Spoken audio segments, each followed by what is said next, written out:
Hey guys, Ron here. Right, this is the third time I've tried this. I had to start over once because the camera wasn't functioning properly, and the second time somebody was outside their Tesla talking to somebody from in the car. Oh, of course. And now the mail truck. It is 10 o'clock at night and the mail is here. I can't get a frickin' break tonight. I'm gonna just keep moving and be in shadow, but that's all there is to it. Then yeah, there's the mail truck there at 10 o'clock at night. Anyway, folks, this is going to be another night video. Here I am going into darkness. There's going to be a lot of darkness tonight. I'm going to try to show you some of the harbor at night, and it's self-indulgent because I haven't seen the ocean at night in a while. So I'm here. It's a June night, but it's cool out. You know, it's about 66 and the humidity's gone. Anyway, the subject I'm going to do tonight is the last days of Elvis. You know, I've been studying Elvis for about 30 years. I'll have to do a multi-part videos on him because I want to do one on the effect that his parents had on him, his life with his parents, his mother who died when he was very young, and his father who actually outlived him by 2 years. And I want to do the three strikes on Elvis. And the three strikes are the things that I firmly believe, after studying him for 30 years, set in motion the final downfall of his life. The first thing was the death of his mother. The second thing was the army. And the third thing was Priscilla, his wife, leaving him for another man, a poor man at that, and divorcing Elvis. These are the three things that contributed to Elvis's. He just couldn't take it. He couldn't take it emotionally, and he didn't seek help for his emotional problems for a variety of reasons. But anyway, tonight let's talk about the last weeks and days of Elvis in summer 1977. All right. Here among the mansions here that are beachfront.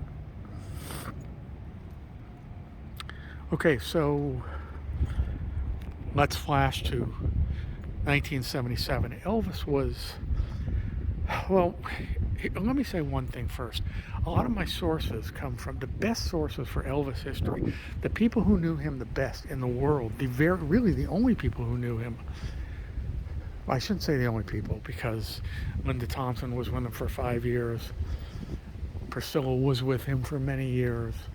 But the people who knew him for 20 some odd years were the so-called Memphis Mafia. Those guys get a really bad rap. And, you know, they even said, I think it was Lamar Fike who said, you know what's going to happen when he finally probably ODs and dies? We're going to get the blame. And, you know, he was kind of right. Look at that beautiful harbor out there. That's Playa del Rey, which is across the channel from Marina del Rey. No relation to Lana del Rey. Must have taken her name from Marina del Rey. Anyway, folks, so the Memphis Mafia guys get a lot of shit, take a lot of shit, but I don't believe it's deserved, because those guys, oh boy, I hope you can hear with the wind. Oh, I didn't know it was so windy. Those guys were with Elvis to the end, except for the guys who really know were Lamar Fike, Marty Lacker, Red and Sonny West, and of course his cousin Billy Smith, who knew him the best, who was with him at the very end, sometimes with him, alone with him for like weeks at a time in the last year. And I'll even throw in Diamond Joe Esposito, but Joe, I don't know, Joe never seems to go along with the other guys. I guess they were kind of, rumors he kind of considered them Southern hicks, and he was a Chicago guy who met Elvis in the army, among other reasons. But anyway, I digress. Let's keep going here.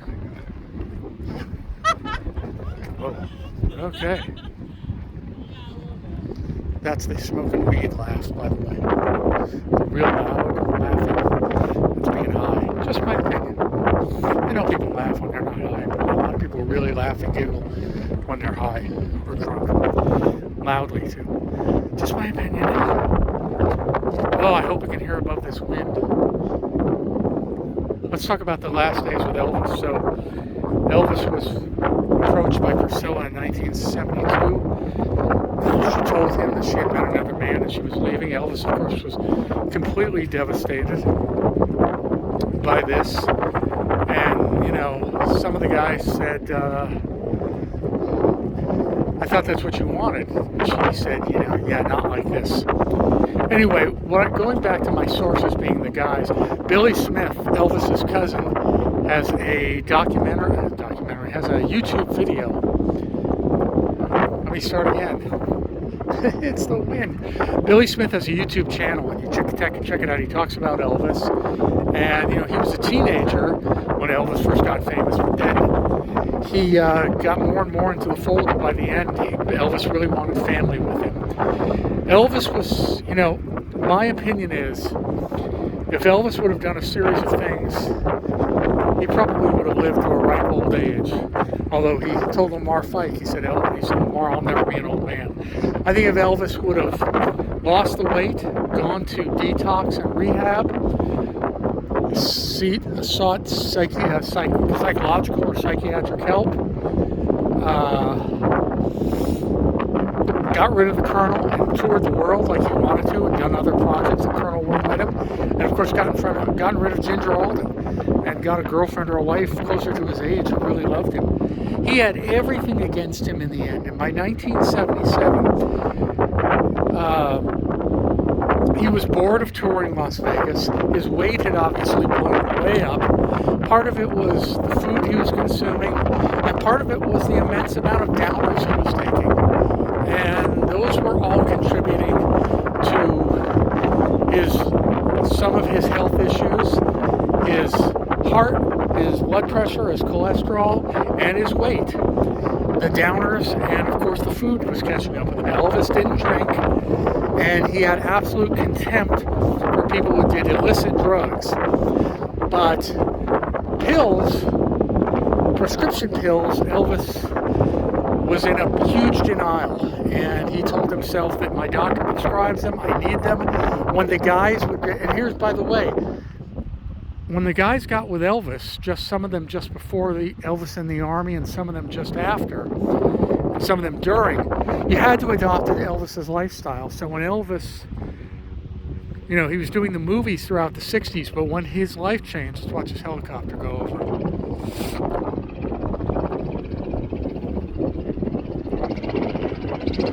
It's like a movie, huh? It's the cops of the Coast Guard.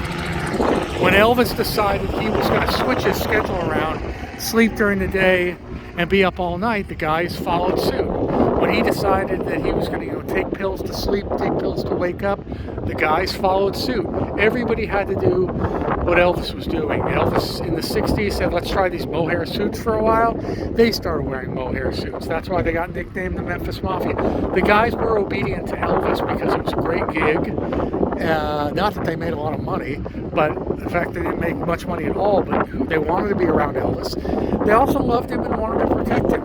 And when the guys would, throughout the years, get brave enough to say that, you know, the drugs were killing them, the pills, and they knew it was killing Elvis, Elvis would fire them or go off into a rage. And they knew if they crossed Elvis that they would just get fired or banished, so they really couldn't win. They did try. They knew what it was doing to him.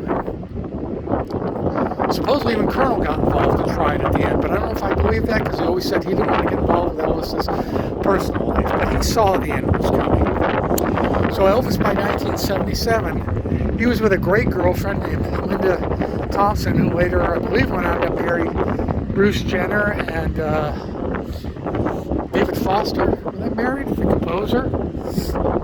Smart woman, took care of him, was great for Elvis, but, you know, he said he never wanted to get married again after Priscilla. He was still seeing other women. I really think, you know, he blew it. Linda really kept him together in a big way. Even as hard as the lifestyle was. Elvis in the last years would sometimes stay in his room for weeks at a time with his lady, whoever it was at the time. Linda or otherwise, Sheila Ryan, others. Elvis would OD in Palm Springs with a girl by his side who they had to resuscitate and pay off not to say anything. I mean, Elvis was ODing several times. And remember, all on prescribed medication from Dr. Nicopolis, or Elias gave him his Vegas doctor, his Palm Springs doctors. Coming to the ocean now, folks. So Elvis convinced himself, these are medications, I need them. But he was getting worse and worse and worse. His depression was deepening. really never talked about his personal problems, and that was another one of the problems. You know, he was such an egomaniac. He's Elvis. He could never conceive of, I think, you know, trying to help himself in that way. And of course, it wasn't in vogue or in fashion for men to seek psychiatric or psychological care really till the 80s, 90s, maybe the 90s. And it's sad because a lot of men have suffered and died, literally died from it. Anyway, by the end, Elvis was with Ginger Alden, was of course in her 20s. Now the guys have said, and everything I've read about what the guys have said, the Memphis Mafia guys, I believe them. They said that Ginger really didn't care about it. Of all things, he's with a woman who didn't really care about him. She didn't want to spend the night at Graceland like Linda did. She didn't want to go on tour with him like Linda and Priscilla had done. Linda was always with him. She didn't, but there were times when Elvis had the guys go out and let the air out of her tires so she couldn't drive away. There was times when he wanted them followed. And they did follow her. And she was going out to nightclubs with her young friends. And, you know, Elvis, of course, didn't go out. Elvis didn't go out anywhere. He didn't go to restaurants. He didn't go to nightclubs, that's for sure. He didn't want to be around other people. He just wanted to be with the guys and girls that they would bring or that he would get. And sometimes it was just with the guys. So Elvis was very ornery, very, very difficult, had a very bad temper, a short fuse. Happy-go-lucky Elvis was gone after his mother died in '58 and he came back from the army in 1960. And from 60 to 77, Elvis had a terrible temper. The drugs only made it worse. He was in denial. He wasn't happy with his life. And the last few years, he was really holed up at Graceland most of the time and taking downers, taking uppers, mostly downers, his weight ballooning. Ginger was a big disappointment to him. She claims that they were going to get married. The guys say no way that he would propose, that Elvis could give a ring to a woman and it would mean nothing. I tend to believe that. Elvis also, you know, he talked out of both sides of his mouth. He would tell these women what they wanted to hear and it really meant nothing. He said that he didn't believe in monogamy. He would never be monogamous. He didn't want to get married again.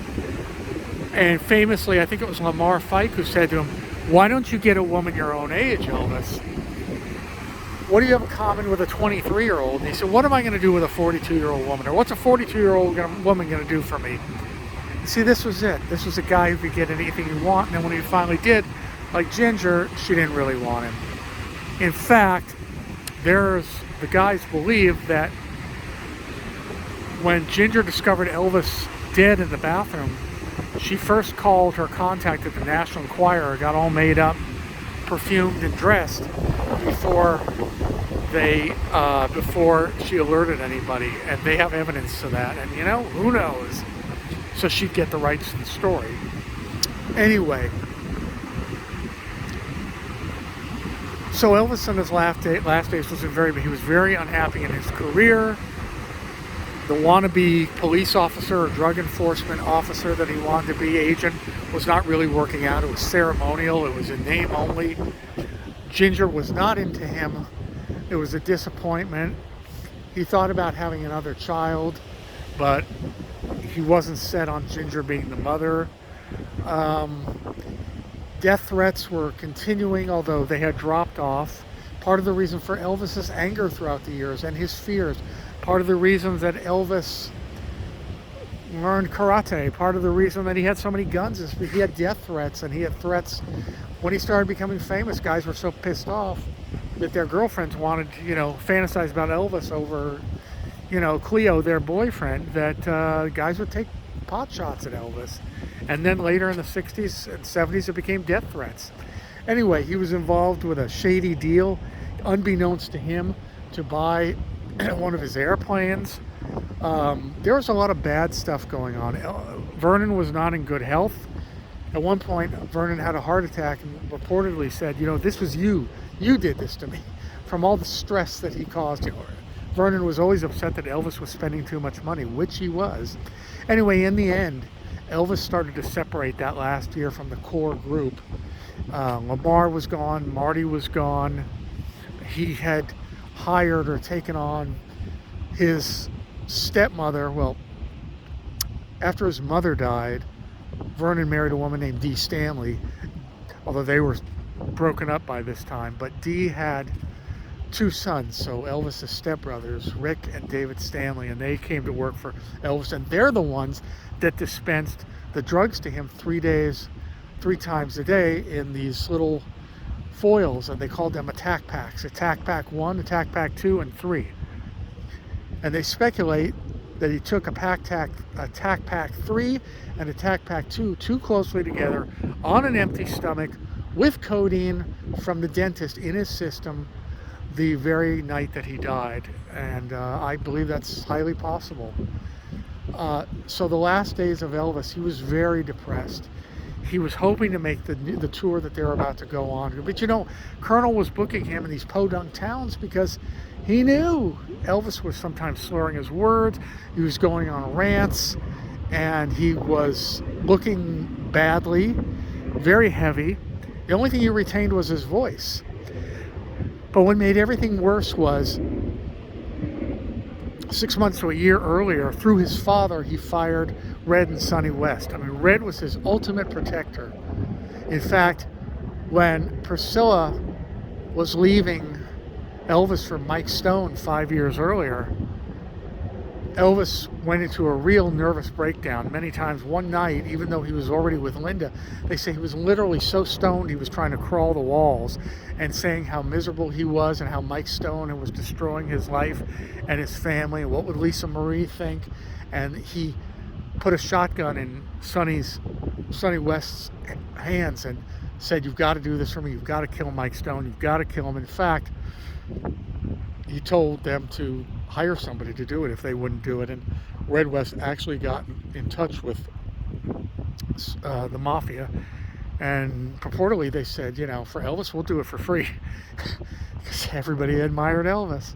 And of course Elvis called it off, because Elvis had was a big talker and a bad temper, but in the end he would call it off. Anyway, where was I? Well, the deterioration was really rapid from 72 to 77 when the divorce, you know, when Priscilla went off to be with Mike Stone. And Elvis also called and would threaten Mike Stone in that first year. It was really, really bad, and he never recovered from it. And Ginger was not taking the place of Priscilla emotionally, Ginger Alden. So Elvis was about to go on tour again. Actually, Lisa Marie was there that last weekend visiting as a young child. And you know, the theory now, I'm gonna hold off for a second, espoused by the guys mainly, is that Colonel Parker was an illegal alien who might have actually killed somebody in his home country and fled to the United States. But because he was an illegal alien, he couldn't travel outside the United States for fear he'd be deported. And if he couldn't go with his boy couldn't go anywhere. And that's why it seems Elvis never was allowed to leave the United States, which he desperately wanted to do. He wanted to travel the world. He never saw the world. You know that Elvis was only allowed by Colonel to travel when Colonel had no choice. When Elvis was in the Army, saw Germany and France, and I think that's about it. Anyway, the days of Elvis having fun and going to amusement parks and carousing were long since over. And by 77, he was in very bad shape physically, in very bad shape emotionally. And like I said, that last day, the Stanleys were with him. The core group was gone. I was talking about Red and Sonny West, two cousins. Red went to high school with Elvis, and Elvis was bullied as far back as high school. Some guys pulled him into the bathroom and said they were going to cut his hair because his hair was longer and greasy. Had this, his hair was longer than the crew cuts of Memphis in the early 50s. And Red, who was his friend, who knew him, was on the football team, Red intervened and said, "You guys are going to cut my hair. You're going to have to cut my hair if you cut his." Became kind of a protector, benefactor for Elvis, protector. And Red and Sonny were with him for the next 20 years. Sonny being Red's cousin. And in the end, they were fired. Now, the father said, supposedly the excuse was the lawsuits, that there were lawsuits coming because Red and Sonny, as quote-unquote bodyguards, among other things that the guys did, were beating up on guys. Now, there were a few fights, but there were always guys that were trying to literally take out Elvis or fight with Elvis or do something. So they stepped in and, did what they had to do. But there were some, it was the late 70s and lawsuits were starting to happen. So, but I think, in fact, that wasn't it. Elvis wanted to get rid of the guys when the guys started pushing Elvis about drugs too much. That's what it was. When the guy started saying, "You're losing everything, you had everything, we love you, we're worried about you, you're gonna die, you're unhealthy, you look bad, when they said all the things that, you don't say that to Elvis Presley. His ego and his state of denial was just humongous. That's really, in my opinion, why he got rid of guys, and he kept sycophants, except for Billy. And Billy, his cousin, did tell him, but it was difficult. He walked a real fine line, and Elvis said he wanted family around. Elvis was talking about death in that last year, and that very last day, they were about to leave the next day for the tour, which I think was Portland, Maine or somewhere. Not exactly a great hub of, kind of not a huge place to go. But like I say, these are the places the Colonel was getting him booked into. Anyway, Elvis was sick of touring. He was bored. He needed a new adventure. And that last day, he was with Billy like he was in those last weeks all the time. Billy and Billy's wife, Jo, and Elvis and Ginger. And at some point, like I said, because Elvis slept during the day and was up all night, at some point Elvis and Billy played racquetball, and Billy tried to persuade him to take a hot tub, and then Elvis played a little bit of piano, and he said he wanted to go off to the dentist. And Billy thinks that the reason he wanted to go off to the dentist at 3 in the morning, and of course the dentist met him, went into the office, is because he wanted pills. He wanted codeine, which he got, and he was probably allergic to. There's a theory he went into anaphylactic shock. I mean, it was so bad that Elvis was digging into his, not purposely, but if he'd get a cut in his hand, the guy said he would dig at the cut in his hand, make it bigger so he could get pills. I mean, he was a serious addict. And what I keep forgetting to say that I wanted to say was that Red and Sonny, being fired a year earlier, were so hurt that they went out and wrote a book with another guy named Dave Hebler, who was with the group for a couple of years. He was a karate guy. But Red and Sonny with Dave wrote a book called Elvis, What Happened? And Elvis was furious and hurt, and he was scared to death. He had never been this scared that Lisa Marie, his daughter, and all his fans would read, because Elvis was trying to hide this forever. That was his biggest thing. Elvis was afraid that his fans would read that he was, and if you read the book, Elvis, What Happened, it tells exactly what happened. How Elvis had become a drug addict, a prescription pill addict, and the guns, and his temper, and the fights, and the women, and the anger, and the depression, and how he would rage at the people close to him, and his fury, and his unhappiness, and everything was out there for the world to see. And I have the book, or I had the book, and Elvis really hoped the guys wouldn't do it. In fact, in the end, I think they posted some excerpts in the National Enquirer, which at the time was the paper version of TMZ, basically. And I think Billy had read some and said, do you want to read them? And Elvis didn't want to read them. And he said, well, what do they say? And I think Billy said, well, basically it just says, you're an addict and an asshole. And Elvis I don't know if Elvis would have ever gotten around to reading, but that was another nail in the coffin. That book that was coming out, and it came out right after he died. But that book, Elvis did talk to Red on the phone. In fact, Red taped the conversation. And it was one of these, I know you got to do what you got to do. I'll pray for you. I love you.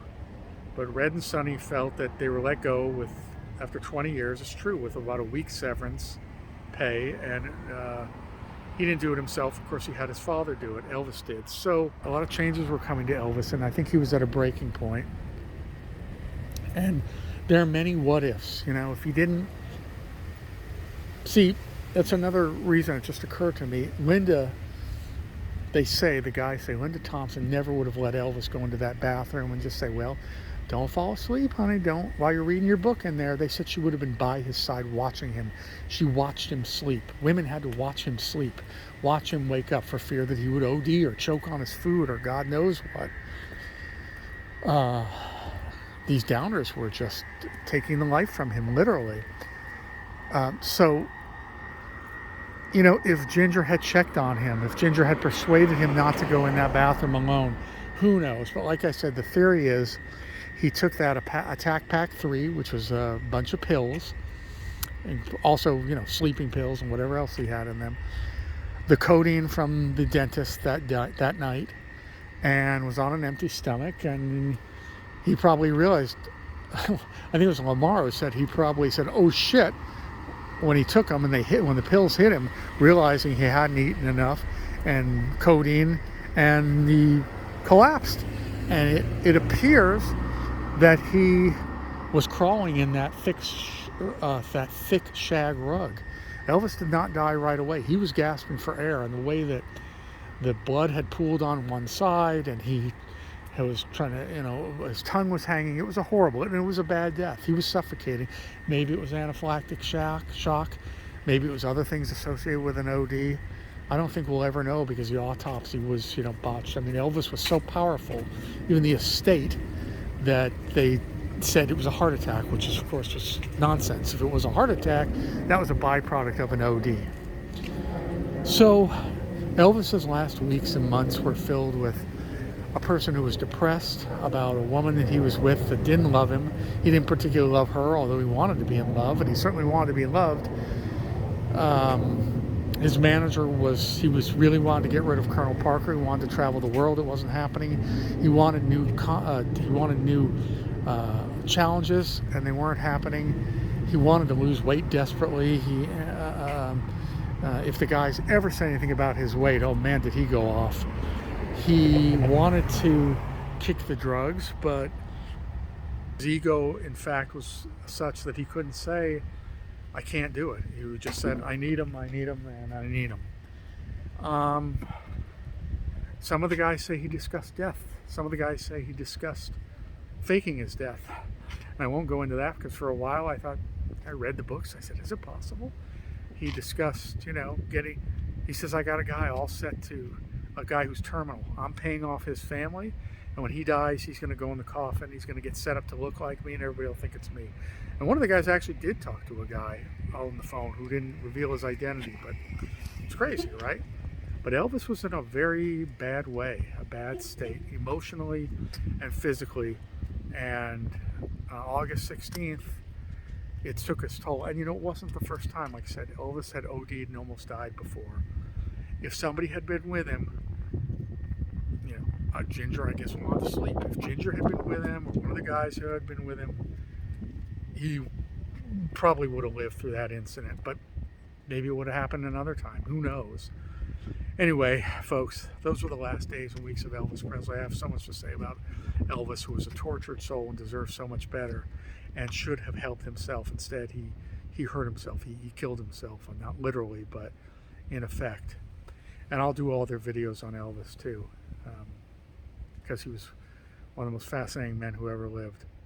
All right, folks, so if you like the channel, please do subscribe if you haven't already subscribed. If you do subscribe, please hit the little bell icon next to the subscription button, and you'll be notified as to when I post. Please give me a like, folks. Likes, I appreciate it. And I've been speaking for a long time. I think I got to shut up, catch my breath, and have a drink of water. All right, man. Well, soon we're going to say Ron has left the building. All right, baby. I can't even do it. I used to. That sneer. It ain't easy to do, man. Okay. All right, signing off for now. Thank you very much, and I'll see you guys at the next location. Bye-bye.